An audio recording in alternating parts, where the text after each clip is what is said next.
to balance their budgets. Middle-class voters who were asleep at the switch maybe in 2010 during the midterm, guess what? They're awake now in 2011. The question is, will the Democrats recognize that the tide's coming in on a possible sea change in America? Can they keep the momentum going? Joining me now is Senator Bernie Sanders, independent from Vermont. Senator, great to have you with us tonight. Good to be with you. Look, we've got different pockets of the country with some crucial issues, traditional conservative values that were voted down huge. What's it say to the Democrats? Well, I'll tell you, Ed, in my view, what happened in Ohio last night was the most significant political victory for working-class America that I have seen in many, many years. If I were a Republican, I would be extremely nervous. What did last night say? It said that when the working class and the middle class stand together and fight for their economic rights, you know what? There is no stopping them. That is the vast majority of the American people, and they will win every single time. So the Republicans are nervous. The question is whether the Democrats will snatch defeat out of the jaws of victory. The issue here is if you stand on issues that ordinary people feel strongly about, you can win and do the right thing for public policy. Some examples.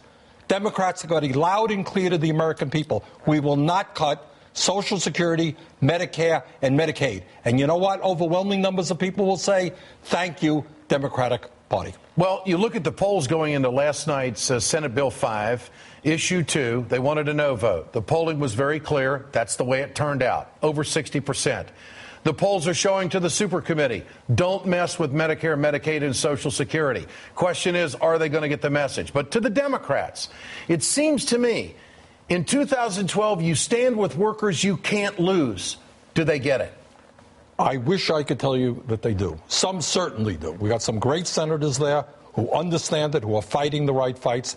On the other hand, there are people who are tone deaf, and there are people who are more interested in corporate donations than in the needs of working people. But if you look at the party platform of the Democrats, that's what they were voting on last night in many of these states. You got it, Ed. Look, if the Democrats say, do nothing more, in my view, than what the American people want, what do they say? They don't want cuts in Social Security. They don't want cuts in Medicare and Medicaid. What else do they want? They want to move us toward a balanced budget with the deficit reduction by what?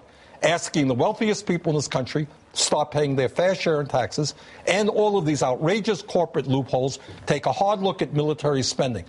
Now, maybe if the Democrats do what the American people want, they can win, and not only win, they can win very big. Listen to what Governor John Kasich in Ohio had to say last night after the defeat. The people have spoken clearly.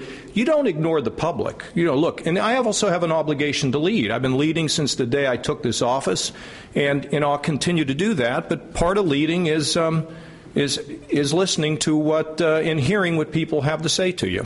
Don't ignore the people. That's exactly what the Republicans have been doing. They've been on the wrong side of every survey that's been out there. That's right. Do you think that this would possibly change some heads in Washington, some thinking on the Republican side? I hope so. And in fact, I think that may very well happen.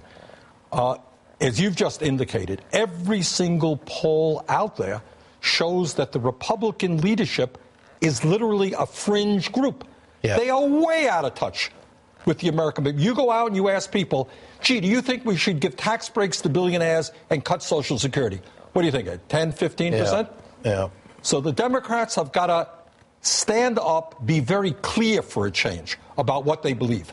And that is they're prepared to stand with working families, take on big money. I mean, this gives President Obama, I think, a roadmap to victory in 2012. You agree with that? Absolutely.